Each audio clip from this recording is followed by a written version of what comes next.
What's up, my friends? I recently had the pleasure of being interviewed by Suma for an in-depth interview talking about all things private lending, specifically things that are going in depth, helping you learn how to position yourself as someone who can ultimately raise unlimited amounts of capital if you're doing things the right way. And basically following what I've always done since I began raising money almost 2 decades ago, hundreds and hundreds of deals, tens of millions of dollars, with the approach of education, right? Helping people understand how to safeguard themselves when it comes to private lending, how to analyze deals, how to analyze borrowers, just being like someone who stewards them and shepherds them, if you will, through this process of being a private lender.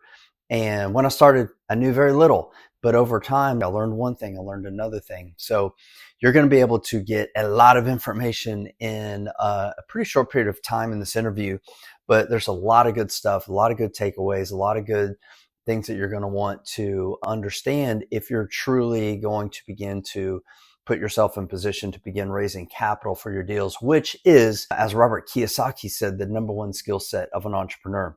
So I hope you enjoy this. If you do, like, subscribe, comment if you have some questions.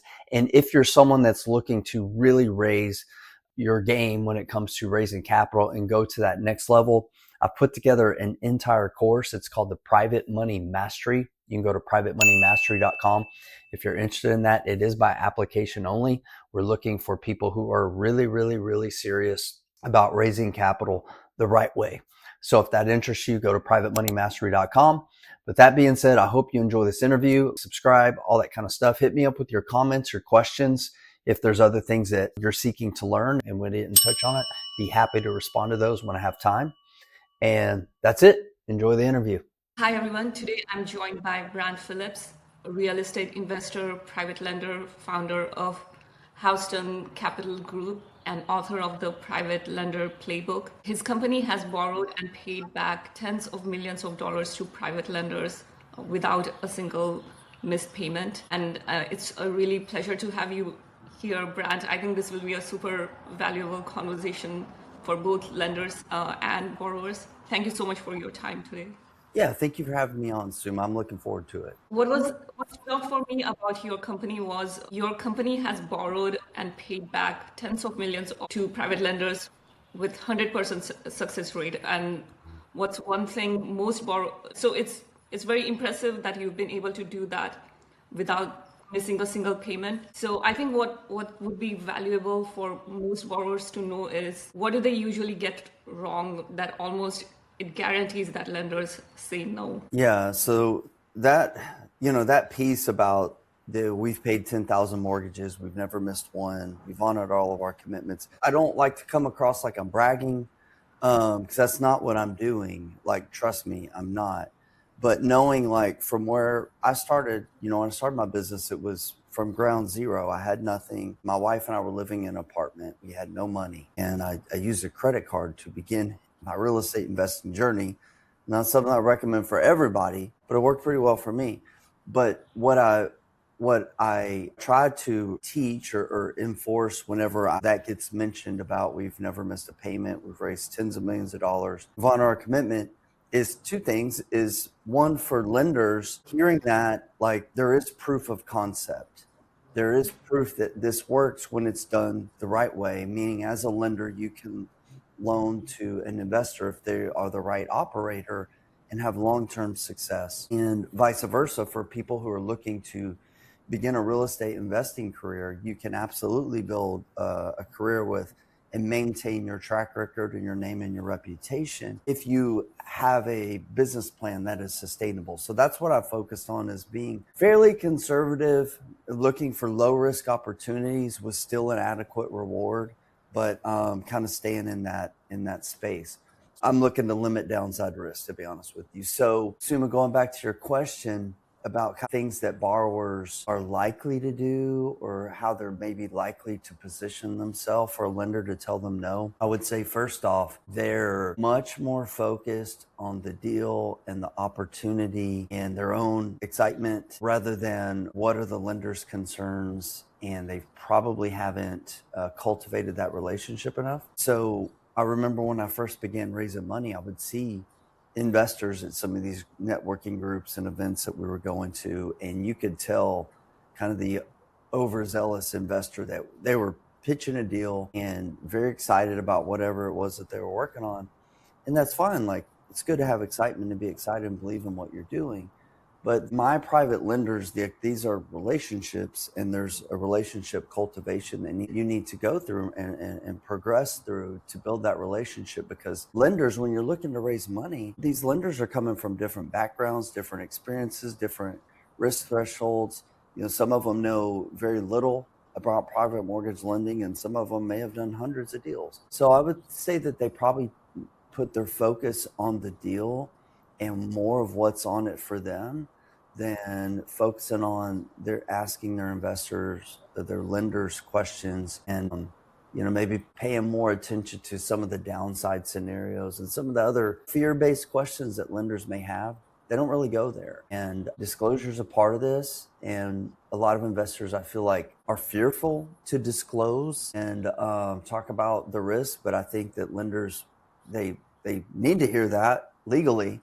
And it just engenders more trust. So I think not enough time is probably spent there. So if I understand correctly, they are more focused on the quality of deal rather than the borrower is or who the broker is. Yeah, they're more focused on the deal and the upside, and they get this excitement, and that's fine, but they don't spend enough time cultivating that relationship with the lender and asking questions, and they're rushing to try to get to the closing table too quickly. And that brings me to my next question. And you're right about saying this, there's no Yelp for real estate investors. So how does a lender actually figure out if a borrower is legit? Okay, so it can be a little bit tricky. It can be a little bit tricky because they can't go on Yelp and look for, an investor and get their background. You can still go online. I recommend that they do that. Look people up on their social media, different areas, Facebook, LinkedIn, Instagram, what have you. This is,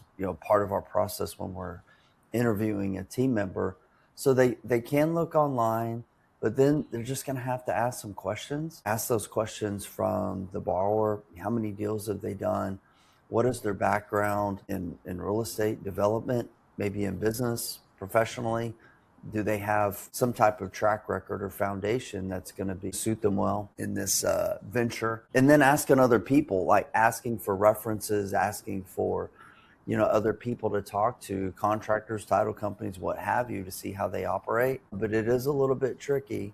And then you just got to take what information you can and kind of put it all together. And does it line up? Does that story play out?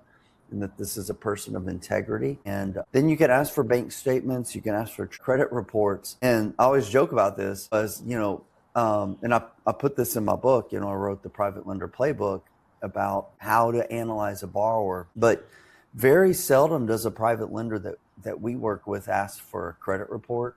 I think I've had a lender ask for my credit report maybe twice, but it's extremely rare. It's extremely rare. And I used to joke about it because, I'll be honest, like I didn't do very well in school. Not in high school, I did pretty well in college because I had awakening. Like, I need to get back together. But high school, I barely got out, so I never got praised for my report cards. But I've always kept a perfect credit report, but I don't get to brag about it. Hey, no one asked for my credit report. And I feel like maybe they should. And so for lenders, they just need to ask questions and seek information to whatever it takes to kind of make them feel comfortable. This is very good information, especially for borrowers who are inexperienced, and even in school we are not educated enough financially to prepare us for these type of situations. Yeah. This is valuable information to have. And apart from that, I also wanted to ask you, if a borrower is walking into a meeting with private lender for the first time, what are the top 3 things the lender is evaluating even before the deal is presented? Well, the first rule of investing for lenders and for everybody should be, do you understand the investment? So I think the first thing that a lender is going to be analyzing is not really about the borrower, but rather about the deal. Do they understand the deal? Okay. So after they have understanding of it, I'm assuming that they do, now you dig into There's the deal and there's the dude or the girl or the female, the dudette. So that's all I always say is like lenders are always looking at the deal and they're looking at who's the operator. Okay. So it first starts with the deal. That's technically their security. So like I feel like it should go there. And that's what I do when I'm lending and I'm talking to somebody. We're doing a couple of loans right now. One is with the gentleman I've never worked with. So I'm first looking at the deal. Okay, that's my first priority goes. And some people would tell you, oh, I'm an asset-based lender. Everything's about the deal. Well, what's more important, the deal or the borrower? To me, they're kind of on equal ground because you can have an amazing deal, but if you got a bad borrower, it doesn't matter. Like it doesn't matter. They'll mess it up. They're not going to be in integrity, all this kind of stuff.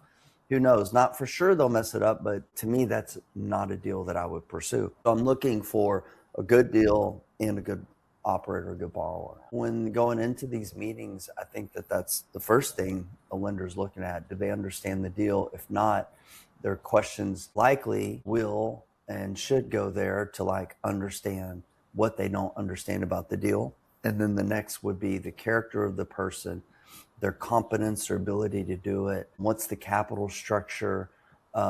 What's into like loan to value ratios? Are there other investors involved in this deal? Does the borrower have skin in the game? Things like that. And I'm asking this out of curiosity. If a deal comes through a broker versus borrower, does that have any influence if you already have a relationship with a broker, whereas borrower, you don't know them? When you say broker, do you mean a lender? Someone who is facilitating the deal between borrower and the lender. Oh, okay, I got you. Well, yeah, that can help. That can help depending on that relationship with whomever.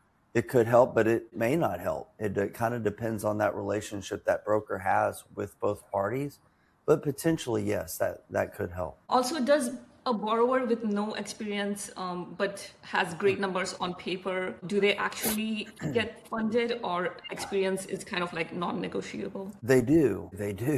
And sometimes they shouldn't. Sometimes they shouldn't, but a lot of times they do. So when a new investor is coming into the business, I found it's best, and this was my experience. Like I found it's best that they work with a hard money lender, either that or a mentor or someone to at least provide some guardrails for their deals. In the first few deals, get their feet wet, get some experience before they move into raising capital. I had done, I think, my first 10 deals, and then I started working with partners for another 10 deals before I started raising money. And that was very, very valuable learning that I had. So I do recommend that people get some experience. Mentorship, hard money lenders are essentially like a mentor because they're analyzing your deals. They're not going to loan money to you on bad deals. They're not going to release funds early for rehabs, things like that. But that being said, have mentored and coached people to do their very first deal with a private lender. Okay. They say essentially like they took the training wheels off the bike right away and rode it and things went well. But what typically happens is if a brand new investor is coming to the market to raise money, either one of two things usually happens. Number one is they'll get lower leverage, meaning they'll pay really high rates from an experienced lender that's essentially like hard money, and they'll get low leverage. Either they'll like I said, they'll pay really high rates, or they'll have a lot of skin in the game, things like that. And that actually can be fine. Or experienced investor, okay, will partner with a very inexperienced lender.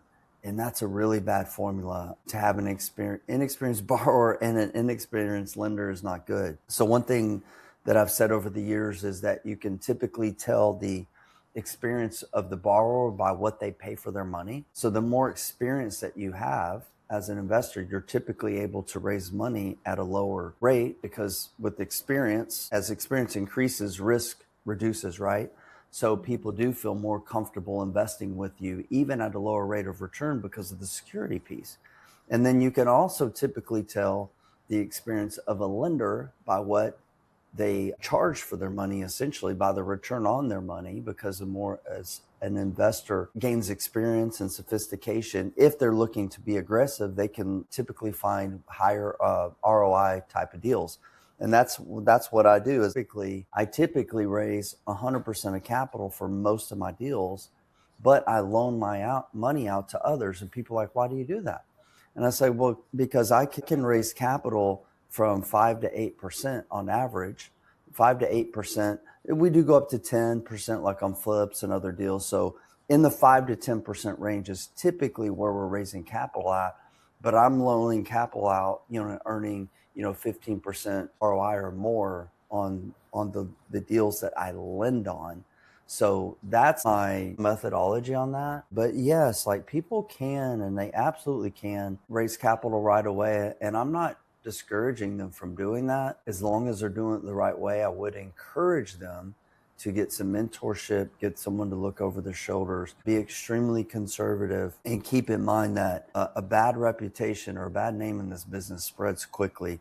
So I would be cautious doing a deal that you're not 99.9, if not 100% certain on before moving forward, especially if it's a new lender. I'd be very cautious in that. That's a great insight. Could you give an example of a borrower's business model that makes a lender nervous versus gets them excited? Yeah, I think that people are typically going to be nervous about things that are not proven or not tested, maybe that are things that are not standardized. And I would also say in terms of like just single family, things where you don't have multiple exit strategies. And that's one of the ways that I've been sustainable, my business has been, is like we focus on opportunities with multiple exit strategies. So for example, with single family, we can flip, rent, owner finance. We've even done, Airbnb. We're even doing pad split now on a loan that I took back from a borrower. It's near downtown. We're doing pad split.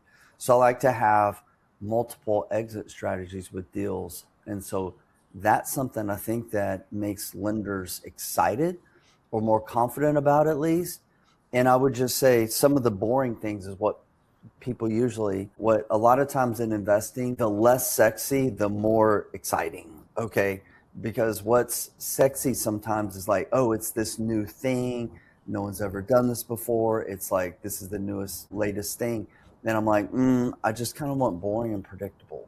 And that's what mostly my business has been, where median price housing and below is our focus for flips, for rentals. We invest in mobile home parks and RV parks and land. It's fairly boring, but all those things are pretty predictable with our investors. So I think so far that's been proven to work, where we're always able to raise capital on being conservative, if you will, having multiple exit strategies, and just having something that's clear and repeatable rather than the newest fad, speculating, trying to set comp or do some new development in a new area. That just, a lot of times that's risk. So we just focus on what's been proven to work. That's very useful to know, because on social media, especially on YouTube, sometimes some of these risky loans can be sensationalized. It may seem like this is a quick and easy way to invest.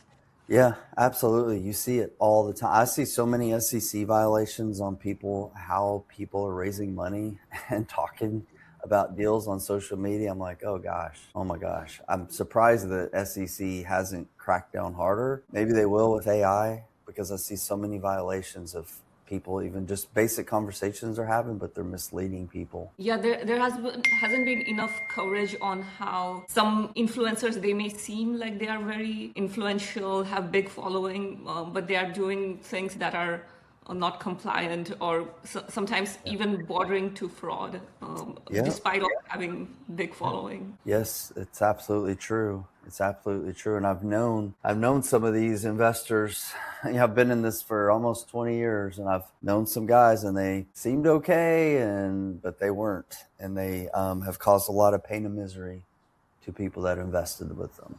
So you got to be very careful. I agree.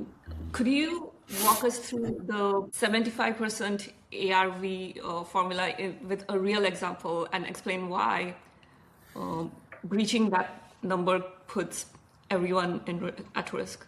Yeah, so that's one of the first things, is for a lender to get some tools in their tool belt about, hey, how do I analyze a deal? And one of the simplest ways to do that, one of the simplest forms of private lending in terms of real estate is through single family lending. And so this is a formula that I learned years ago whenever I first got into investing. And it was like, okay, this is a kind of a definition of a deal, of a quote unquote deal. And it was 75%, okay, 75% of the after repaired value, I mean after the home's fixed up. At a max, you'll hear a lot of people say 70%. 70% is better, but I was taught in the beginning 75%, and I've learned a couple of things about this number. But that was a number that I first learned on in that particular market 20 years ago. It was a good number, but that would be kind of the max loan value that a lender would loan would be 75% of that property's value. So meaning if a home, I'm just going to use a very easy number. Let's say a home is going to be worth $100,000. I know that's rare these days. We do find some deals like this in certain markets in Texas, but it's rare. But let's just use easy numbers. So the home is going to be worth $100,000 after it's fixed up. So let's say, for example, the investor's buying it for $50,000, which is typical. Like most deals that we buy as an investment company, we buy 50% of their full retail value because we're going to spend 25% typically in repairing that home. So in that particular example, if an investor has a deal that's worth 100,000, the investor could feel safe loaning 75%. A lot of lenders, hard money companies, as a baseline will say 70%. That's a safer number. The more equity that you have or space that you have, I like to say that equity is oxygen. Okay, equity is oxygen. So the more equity that you have in the deal, obviously, that is a buffer for you that whenever there's market shifts, cost overruns, properties being held longer, all that type of stuff, it gives you some more oxygen for the borrower and for the lender as well, a little more peace of mind. So that's a good baseline strategy to use. So if it's, for example, if the property dollar ARV, $300,000, likely that investor is going to buy it somewhere around $150,000, and they're probably going to have somewhere around a $75,000 budget for repairs. That would mean on a $300,000 loan, your max would be 225,000, but you might want to reduce it and say, hey, we're only going to loan 200, and that would be fine. That investor would need to come up with some money out of pocket or some capital somewhere in order to make that deal work. So that's a very good formula to use, but I would add this asterisk to it. I found it's a great formula to use if you're remaining going up to 75%. Let me clarify that.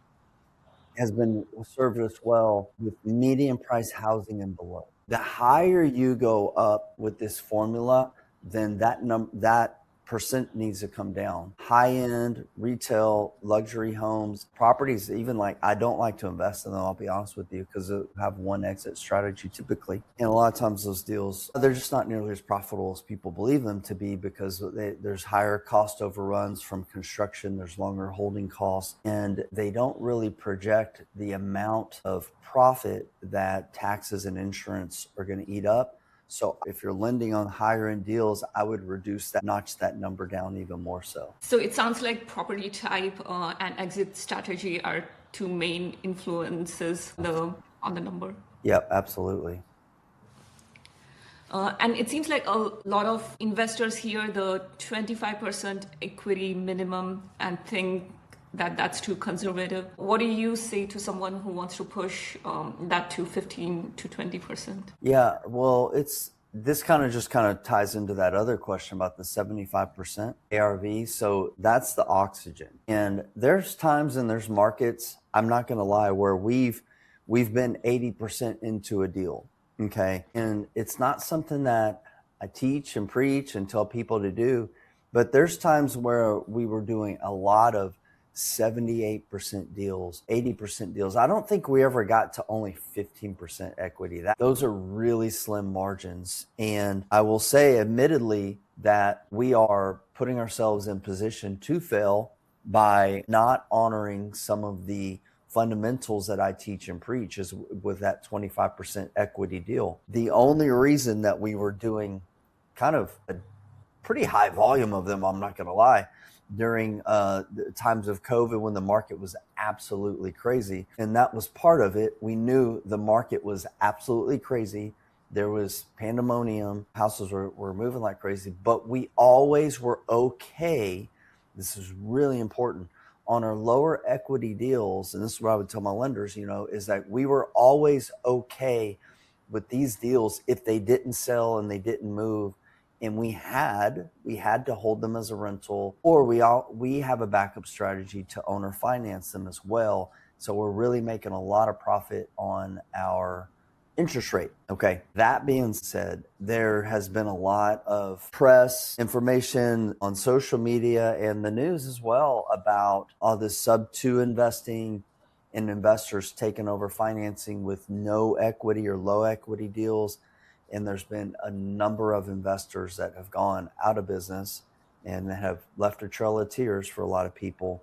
So my thought is, as a business model, I would say, no, it's not going to be sustainable. It's not going to be sustainable. There are some opportunities. I'm not going to tell you that there's not, where you can make money, but conservative deals survive downturns. Okay. The more aggressive and the more further away you get from principles that have been proven to work, that you're going to take hits and you're setting yourself up to fail. And I don't like to do that. I've been doing this for 2 decades. I think I might have another decade or 2 left in me before I hang it up. So I want to keep moving forward. So I'm looking for deals that will survive and be sustainable. And you need equity for that. And what are the biggest property valuation mistakes borrowers make that blow up the deals, especially like when they're almost close to closing the deal?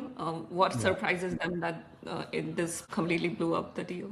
Well, so I'm not going to get into really in-depth commercial stuff, which I've done some of, but that gets a little complicated. Real estate's shouldn't be that complicated, and just shouldn't be that complicated. So that's one of the great things about it, is that like valuations are not that difficult. So there's the valuation, basically fundamentals. So let's look at that. So I would say that one of the biggest valuation mistakes that people make is they may have one outlier, right? And they're using one comp to justify price or valuation and not taking into account the 80 or 90% of other pieces of data that were there because there was one. So they're stretching the truth. Okay, they're stretching the truth. And for me, that's a conversation that you have.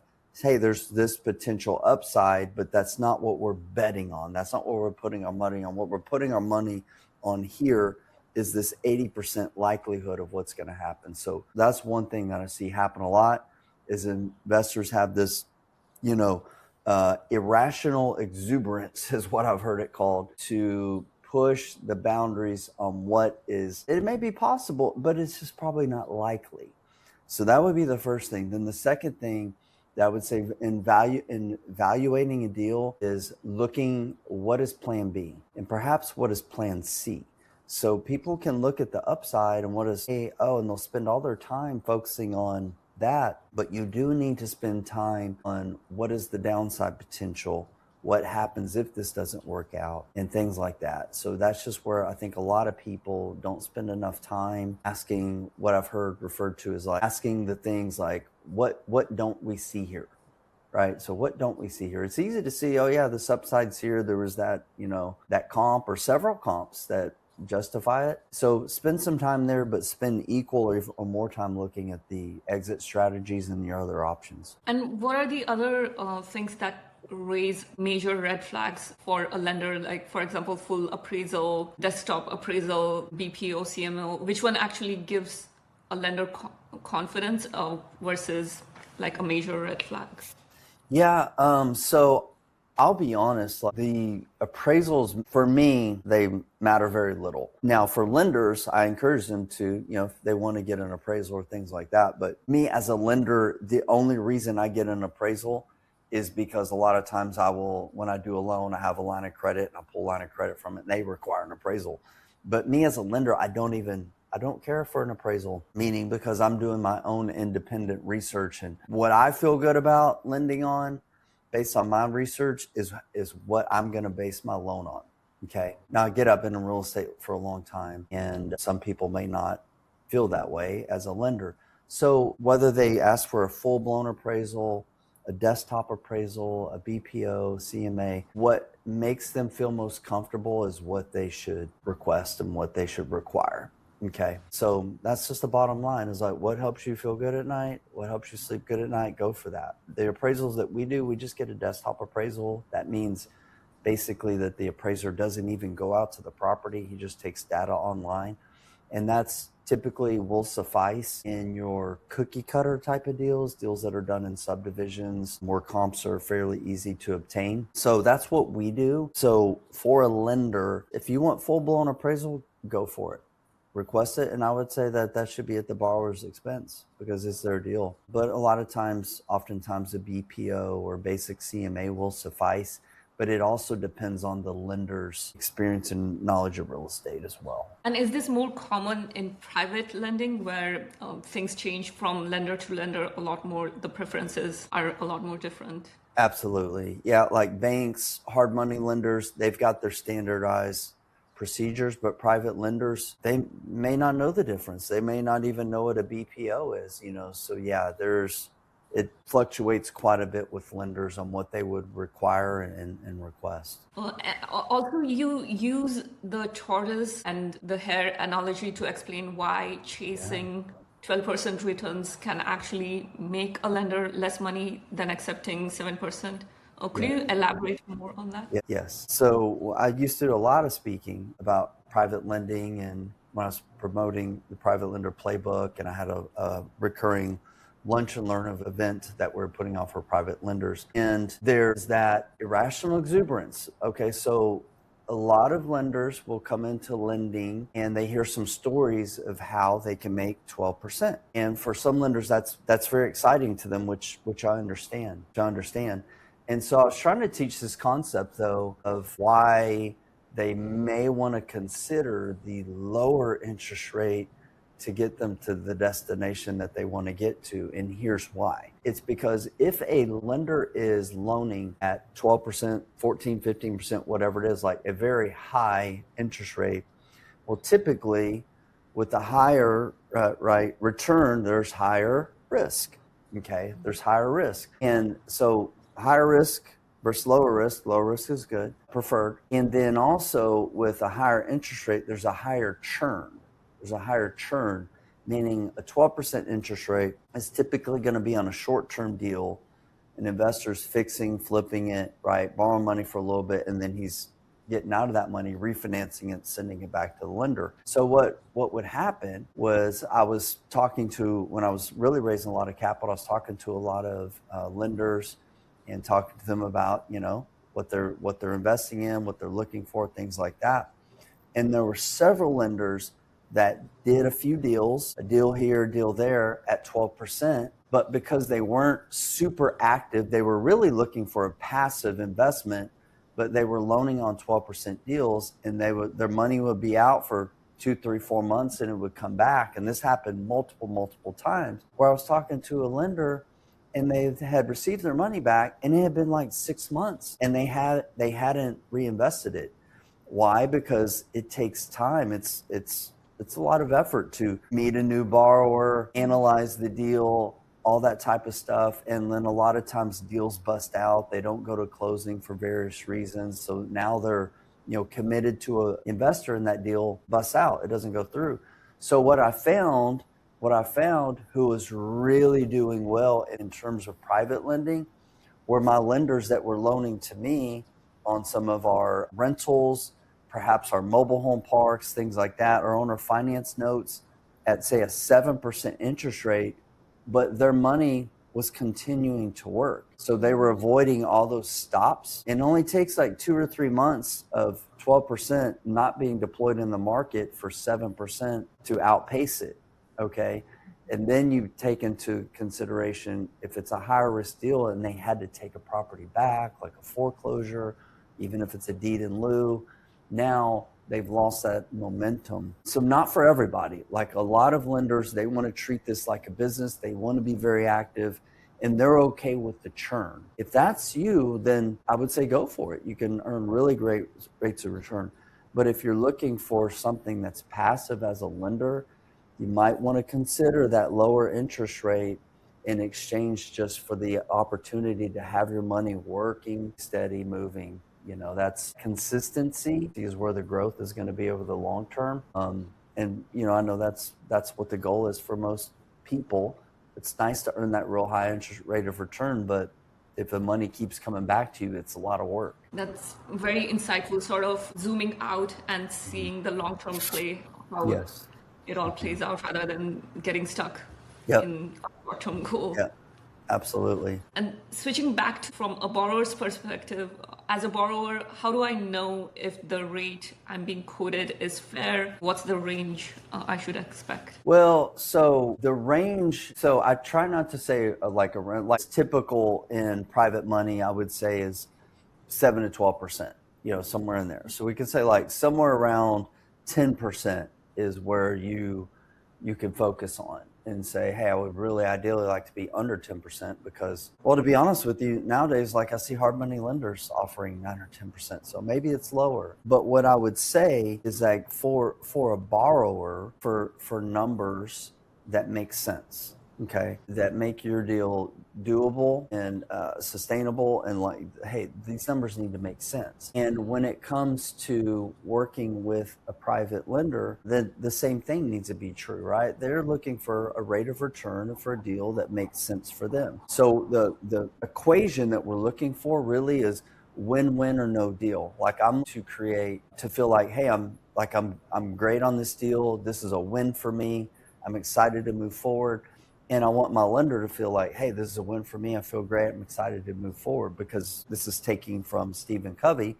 Win, lose, that's no deal. I don't want to do a deal where I think I'm losing because this lender's gigging me on points or interest or whatever, and my deal's not good anymore. I don't want to do that, and neither should the other person. So what I've always encouraged people who are raising money to do is, when they're meeting lenders, talking to lenders, is just ask open-ended questions, right?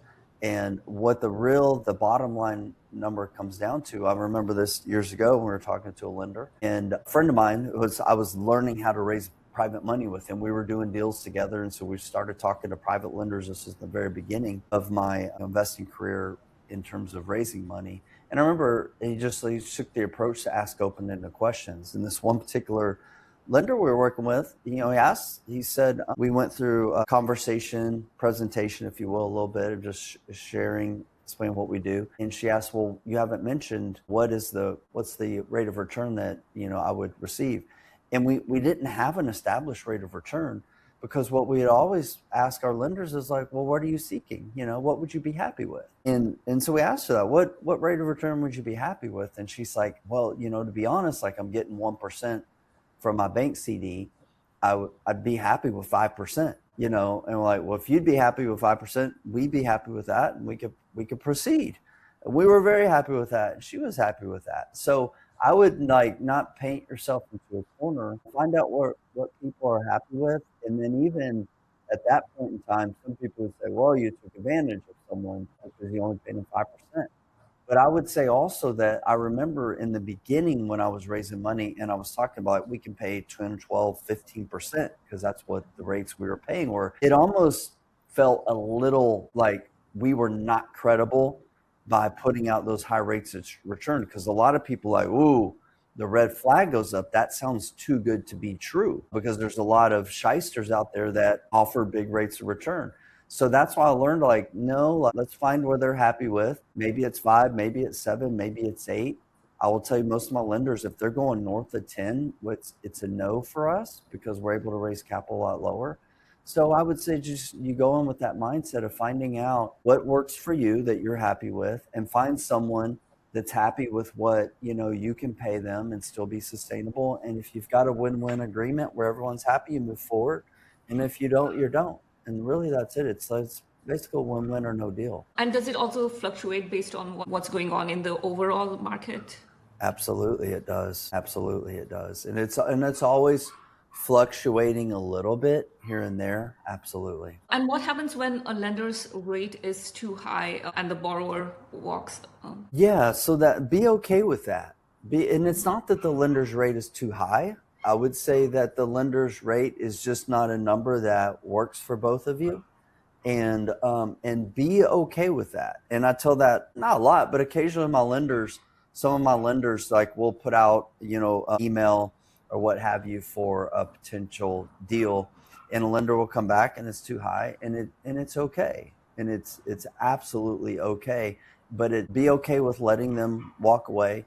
And I tell this to lenders, or when I'm speaking on occasion, is like, I want them to feel good about their rate being too high for me, because as a lender, their job is to get the highest rate of return on their money, right? With the lowest amount of risk. That's what you want your money to do. Your money is going to work for you, and ideally it should earn the highest rate of return with the lowest amount of risk, and you send it in that direction. My job as an entrepreneur, as a real estate investor, my job is a little counterintuitive to that, because my job is to raise money at the lowest cost of capital with the best rate and terms, right? Maybe I can get accrued interest. I don't even have to make payments. I can get 100%. I can get 110% financing, whatever it is.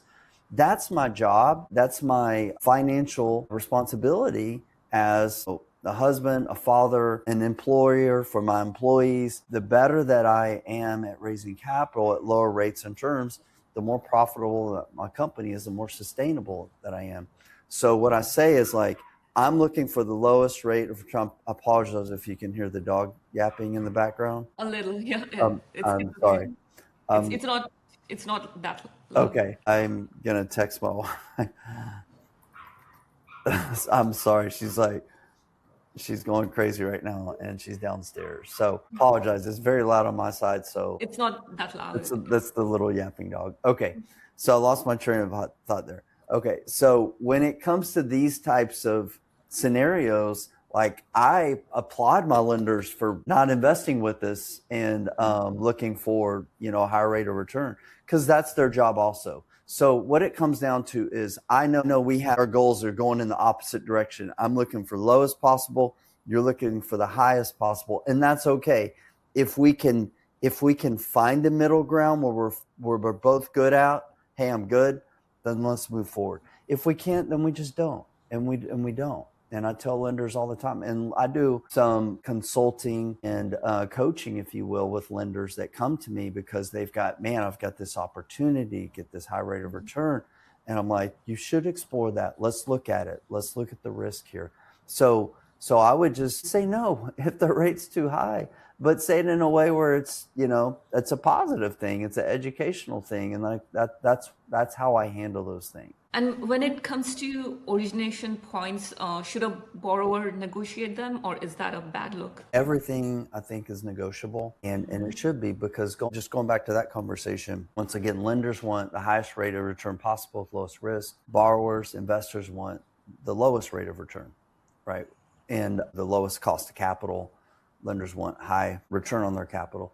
So once again, it's one of those things that you need to negotiate. My lenders that are not charging a point, I like to say they are VIP and they move to the front of the line, versus some of my lenders that I've point, and they were accustomed to making a point. I still work with them, and they have a VIP status too. So I'm not going to say that other people always move to the front of the line, but I look at it, I'm balancing profitability, relationship, and things like that. But it's absolutely something that should always be discussed about, if points are going to be a part of that loan or not. If a lender's seeking points, I know when I'm lending, I'm absolutely seeking points, but I'm lending to your newer investors, higher risk type of people, just because of their lack of experience. So that's what I'm looking for.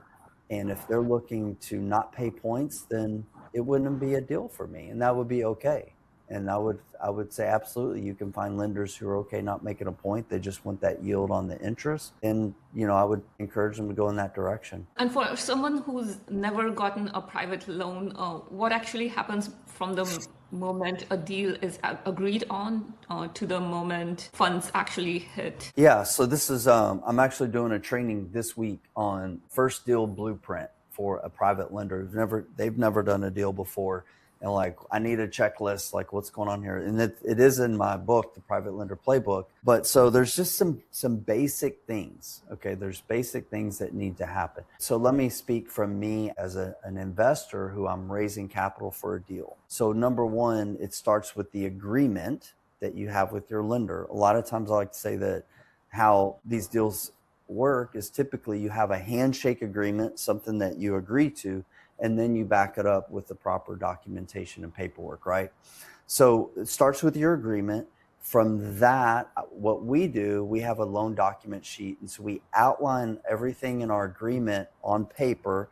We created a form that has, the title company, the rate, the interest, the ammo schedule, if there's points, what else is required, title insurance, title commitment, survey, and hazard insurance, what have you. So we put that all in a nice, clean document, which is basically the term sheet. We send that to our attorney to begin preparing on the loan docs. Is going to be your main thing, okay, which is going to be your note and deed of trust. I'm in Texas. We're a trust state. Some are a mortgage state, what have you. But essentially working with the real estate attorney or professional to get your loan documentation in order. And then the next are the supporting documents, your title commitment. Okay, we always close at a title company on real estate transactions, with the exception of some of the stuff we do with mobile homes. But closing at a title company with title commitment, property insurance, hazard insurance, essentially. We almost always get surveys before we close on a property. Okay, I think that's it. What am I missing? Title commitment, title insurance, surveys. If you're requesting an appraisal, if the lender's requesting appraisal, that needs to be ordered.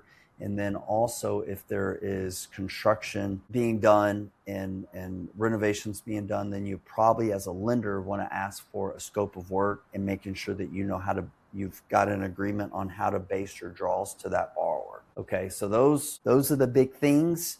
And all of those are in order. And then lastly, I would say as a lender, you want your being wired to the title company, not to the borrower. There's a few instances that I won't get into in here, but 90-something% of the time, those funds are going to title company. Some of the exceptions, we've done some loan modifications. We're doing attorney closings, like at their desk, we're closing with an attorney. There's some times where the funds don't go directly to the borrower. Few and far between. I would require a title company closing and your funds are going to the title company. And just be careful. There's so much wire fraud these days. So even if you have all that documentation, make sure that you are secure when you're sending that wire, because God forbid something happen in that stage of the game. And is there any paperwork that surprises borrowers off guard at closing? There shouldn't be any surprises if the investor has done their job to lead the lender into like the proper expectations. Okay, so you want to try to prepare as much as possible and ask those questions beforehand, but those questions as they come up, And how does what's the best move for a borrower to find private lenders, especially if they are in smaller markets with limited networking events? Yeah, I could potentially see that being a little more challenging if you're in a smaller market. Definitely, there's probably not going to be as many networking events. So you either have to, if you're in a smaller market, pull yourself into a bigger market, meaning either physically go to some bigger markets that are, within driving distance, most likely places that you can get to consistently to talk to people. And number two would just be find out where the money's at, because even in small markets, there are people with capital and there's people all around. I always like to say, money and lenders are hiding in plain sight. They're all around us, but it takes having conversations, kind of going out of your way at times and seeking those people out. But also now with social media, so social media is like the world's right there for us. So I would be exploring on how to locate lenders on social media, but doing it the right way. That's a conversation and a training podcast unto its own. But my quick tip for investors out there that are looking to raise money is like spend a little time finding out what CC violations are and do everything to avoid them. And the biggest thing that I learned when I started educating myself on that was like we could educate all day long, every day of the week, and it's never a violation to educate people. So when people look me up on YouTube, things like that, whenever I'm talking about capital, I'm talking about deals, things like that, it's all an educational basis, not looking to raise money. I'm not making offers, I'm not making pitches, not telling anybody this is safe, easy, no risk, guaranteed. Nope, not doing that. I just educate people. And I found that the more that I educate and teach and try to help, then the law of reciprocity kicks in, and that a certain percentage will, reach out and potentially want to invest with me. So that's my advice. And it absolutely can be done online nowadays, where when I first started, it was really, really hard. Now it's fairly easy. Yeah, I agree. Like education is the best way to also build your reputation online, because there are a lot of risks involved. Even if you try to hint that you can offering a certain loan or a deal, it can open up a lot of problems. Absolutely, it can very quickly. And I wanted to get your vantage point a bit on broader investment strategy. I noticed in your recent email newsletter, you wrote that how gold preserves wealth, but it doesn't pay you. And with so many people piling into gold right now, why do you think that's only half the equation when it comes to investment? Yeah, it's definitely half the equation. And I would, like as Buffett mentions, whenever, everybody's running into it, you might run out. When people are running out, you run in. So we're seeing a lot of this going on in the world because there's just so much uncertainty, and the world's a bit of a crazy place right now. Let's just be honest. So I'm not going to say gold is bad, right? Gold is defensive. I have some money in some gold. I have some money in some silver, but it's not, all my eggs are not in that basket. The majority of my eggs on the real estate basket, because it provides what gold and silver and other things don't provide, which is wealth preservation in terms of the real estate, okay, the security, but also grows the wealth with cash and cash flow, which provides more options. And, I mentioned that equity is oxygen. When we're doing a deal, we want oxygen. We want to be able to breathe. And another way that we breathe is with cash, right? And so we got to look at, if what I'm doing, my business, with my health, even in relationships, I'm like, is this what I'm doing? Is it sustainable? Will it sustain me to grow and expand for years, decades to come? And that's what I'm trying to put my efforts in that way. And that's why I love real estate. Gold, if all your money is in gold, you can't survive because you have no cash, right? You will need to sell some of that gold. So that's why I kind of, am a that's why I've always been a real estate guy, because the right real estate assets are their goose that lays the golden egg, right?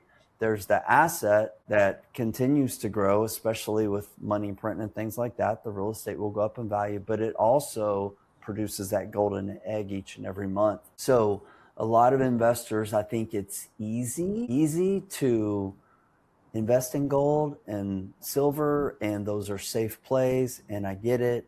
But maybe consider expanding if all your money is in that basket, like to some other types of assets. So because gold's great, it's preserving wealth, but it's just not going to increase that wealth or produce cash. And also maybe it applies where the phase of your life, so if someone is already wealthy, Absolutely. maybe for them it makes sense to preserve wealth versus someone who is trying to grow. Yes. That gold may not pay off that fast. Yeah, absolutely. I have some lenders who have been working with me for a long time, and they've built a really, really nice nest egg, and they're still lending a little bit on a smaller scale, but they're like, we're moving over here to where we're kind of getting close to done, and we're wanting just safety, security, and we don't want paperwork and review loan docs. So they're shifting their focus, and that's fine. But I would say that they've built a majority of their wealth through 15 years of have been investing with me millions upon millions of dollars. So at least it's been very beneficial to them, their track record and their history of investing with me. But yeah, there's different phases and different seasons of life and investing. And for someone who has a capital of, let's say, 200,000 investment capital, trying to decide between gold and private lending, how would you frame that decision? Yeah, so it would be a different answer for each and every they just need to look at what's their focus, that's their goal with their investment. And for someone that's looking for that safety and that security and absolute like passive, they don't want much involvement in it and they don't need the cash, I would say gold is fine.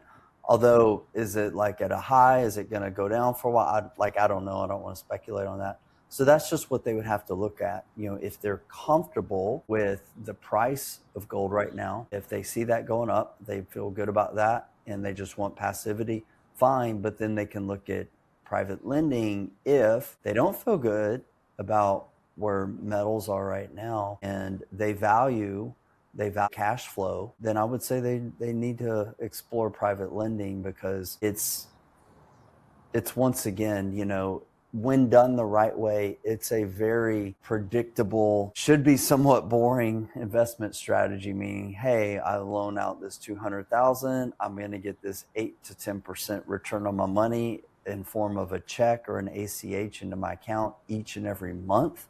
So your investment isn't growing predictably, then I would say go that way. But blend safety and cash flow when you can. If you can have safety and cash flow, that's better than just safety. So I would have them consider like looking at both options and looking very, very strongly. Speaking of which, what does a portfolio that includes both safety and income actually look like in the practice? Yeah, so I have some silver, we have some gold. Not a big crypto guy, but we do, I've been looking for some functional type of stuff there. So I've been putting a little money like in some XRP and stuff like that on some of the very functional stuff. So I would say the most important thing is like invest in what you understand. Okay. And for those of you, most people understand gold, and that's why a lot of people invest in gold and invest in silver because it's very easy to understand. So I would say that a balanced though portfolio, you don't want to put all your eggs in one basket is what most financial advisors would tell you to do.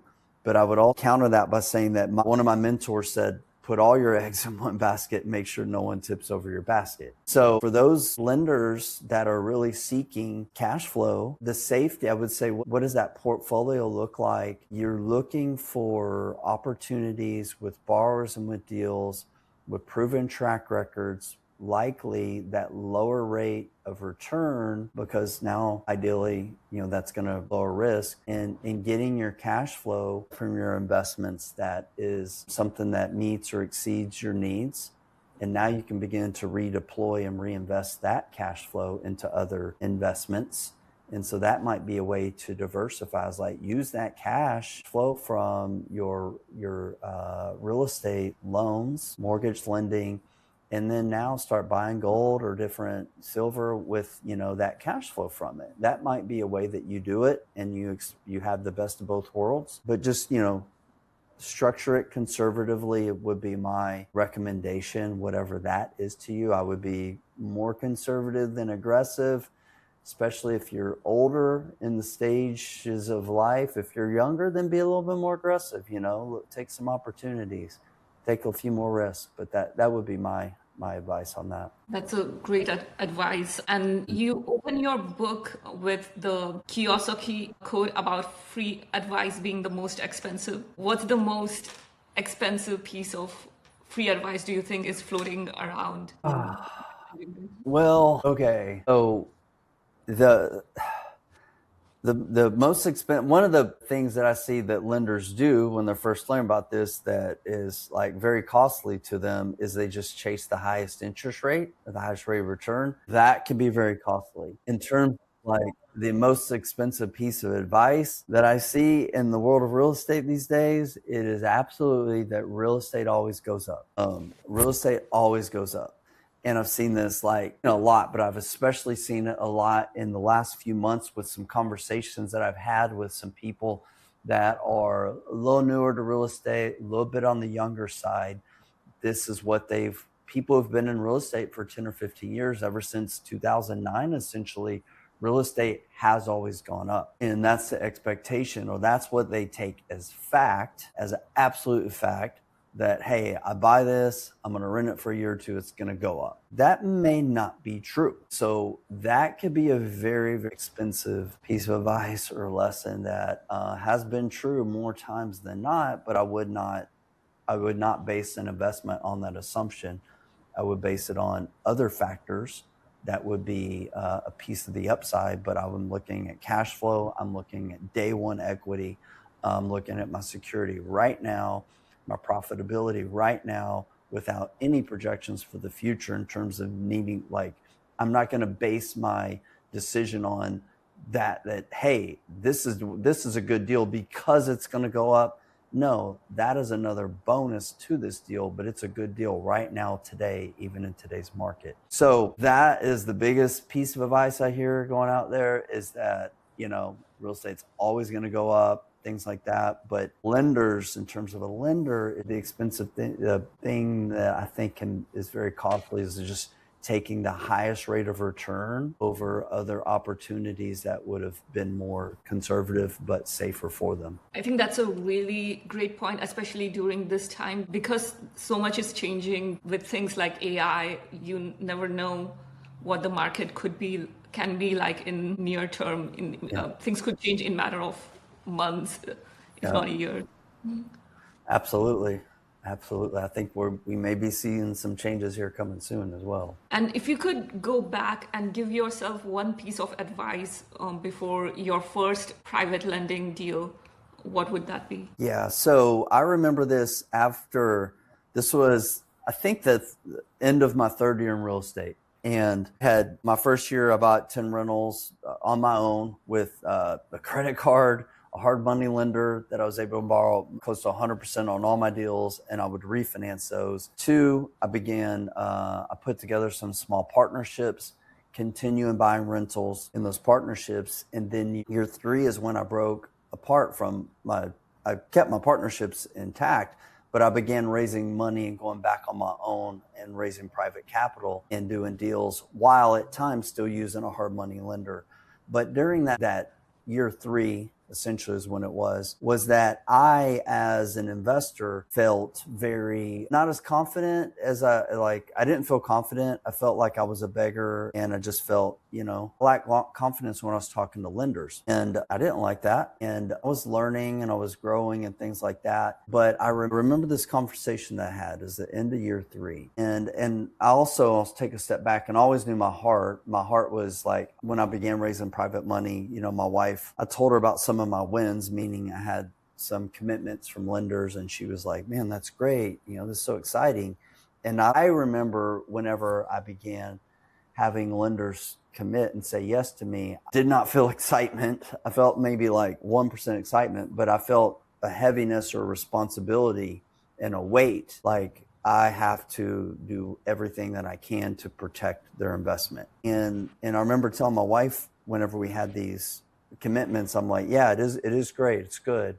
But I told her about the heaviness that I had, and I said, if anything were to happen, we'll sell our house, because we had moved out of our apartment. We had our own house now. I'm like, we'll sell our house, we'll sell our assets, which was real estate, to protect our lenders, because I'm going to make sure anything that I borrow, I'm paying back. So that was always my mindset going into this. And that's another lesson in and of itself to people who are raising money. It's like, your commitment, like, I'm taking care of my lenders no matter what. Don't even raise money unless your commitment's there, like, period. And that's always been my commitment. So that being said, I still lacked confidence and didn't really see the full grand scheme of this opportunity of being a real estate entrepreneur. I was playing small, so to speak, and I was playing very conservative, which is okay to a certain extent.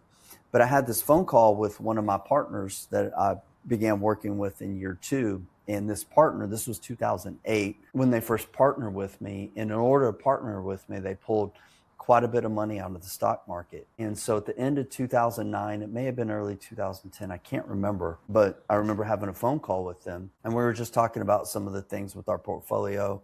And it was kind of an, oh, by the way, conversation. She said, oh, by the way, I was looking at some of my accounts. And if I hadn't have pulled that money out of the stock market to invest with you, she's like, it would have crushed me. That would have been so painful. So she's like, I thank you for asking me or inviting me into this, the deals that we've done together. And I think we bought 4 or 5 rentals together. And she was essentially the money partner. I did all the work.